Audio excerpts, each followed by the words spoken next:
There comes a moment in many lives when something unsettling begins to happen, quietly, almost without warning. The very things that once filled your heart with excitement now feel strangely empty. Activities that used to spark laughter and enthusiasm suddenly feel mechanical, like motions you perform without truly being there. Music that once stirred your soul now feels like noise. Food tastes ordinary. Even the presence of friends leaves you feeling distant, as if you're watching life from behind a glass wall. What once felt magical has turned flat. Colors seem dull. Moments you used to look forward to now pass without leaving a trace. And naturally, you begin to worry. You ask yourself questions you never imagined. What's wrong with me? Why can't I enjoy anything anymore? Have I broken something inside my mind? Some people rush to label this feeling: depression, burnout, emotional fatigue. Others fear that life has finally revealed its truth, that nothing is worth caring about. They whisper to themselves that maybe they've aged into cynicism, as though joy was something reserved only for younger versions of themselves. They assume their capacity for wonder has died. But what if this isn't the collapse you think it is? What if this dryness, this emptiness, this sense of losing joy isn't a malfunction at all?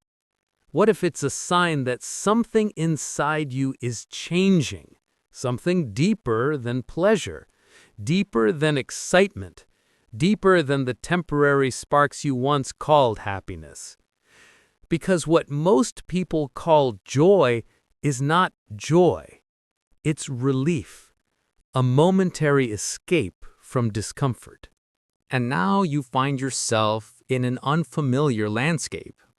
The things that once lifted your spirits don't move you anymore. The habits you relied on for excitement have lost their flavor. It feels as if life itself has lost its pulse.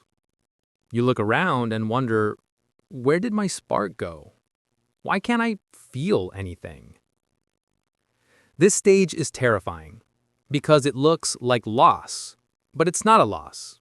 It's a transition.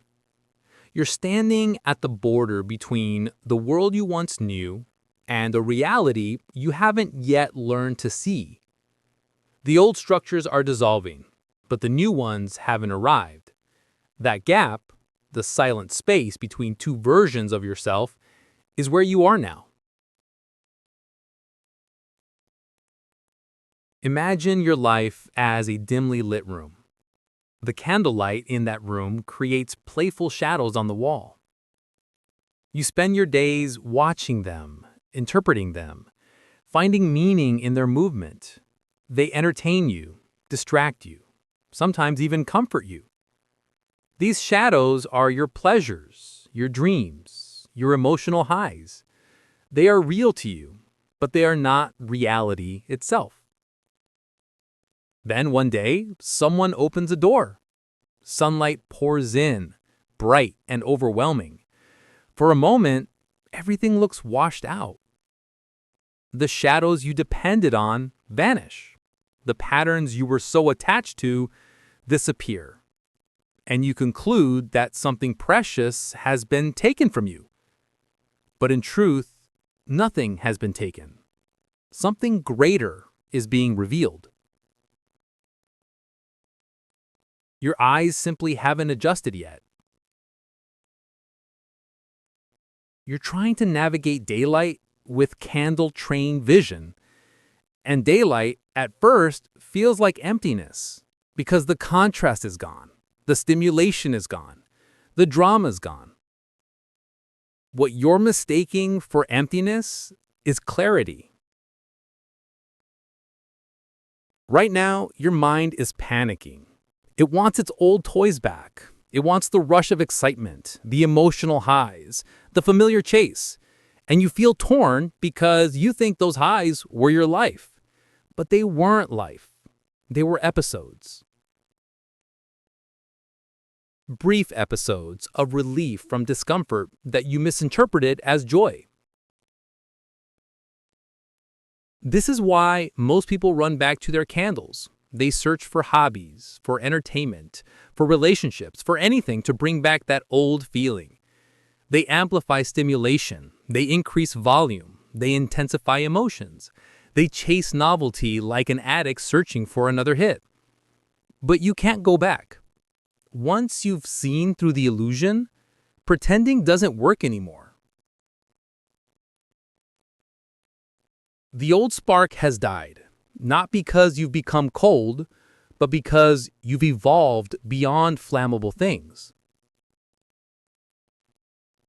You are being forced into a silence you didn't choose. Now let's go deeper into this strange space you've entered.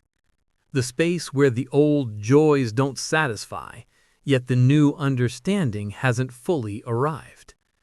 This is not a failure. This is not a void. This is an unfolding. You are standing in the quiet doorway between who you used to be and who you are becoming. But your mind, trained to crave stimulation, interprets this quietness as lifelessness. Your nervous system is detoxing from a lifetime of emotional highs. This is why everything feels dull. The world hasn't lost its color.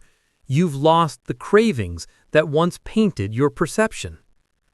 The mind doesn't know how to exist without chasing something. So when the chasing stops, it panics. It confuses stillness with emptiness and emptiness with meaninglessness.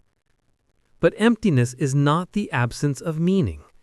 Emptiness is the space where meaning finally has room to appear. Until now, your joys were conditional. They depended on something being missing first. The pleasure of eating depended on hunger. The joy of attention depended on loneliness. The thrill of success depended on insecurity. Without the wounds, the bandages had no purpose. You weren't happy, you were relieved. Now imagine this. The wounds are closing. The inner hunger is fading. The holes you were once trying to fill are sealing themselves. Suddenly, the things you fed on don't taste the same. Not because life has soured, but because you no longer require them to feel whole. What you're mistaking as a loss is maturity. You are no longer entertained by things that used to distract you from yourself. You are no longer intoxicated by temporary highs. The glitter that fascinated you once now looks like dust. This isn't depression. This is clarity. It's like realizing the toy that once thrilled you as a child no longer interests you. Not because the toy changed, but because you did. Now comes the uncomfortable part.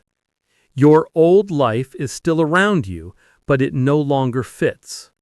Your desires have expired, but your awareness hasn't yet adapted to the new landscape. So you feel stuck, like a caterpillar who can no longer crawl yet has no wings. You are in the chrysalis. You are dissolving. Do not rush this part. If nothing brings you joy anymore, don't panic. Don't assume you've lost something precious. You haven't. You've outgrown a version of yourself that relied on stimulation to feel alive.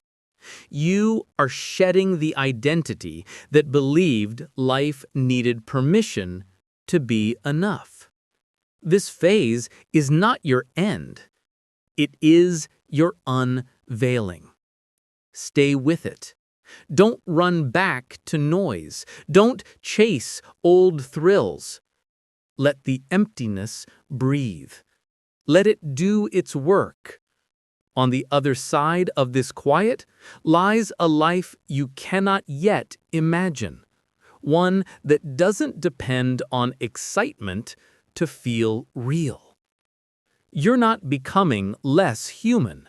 You're becoming more whole. And if you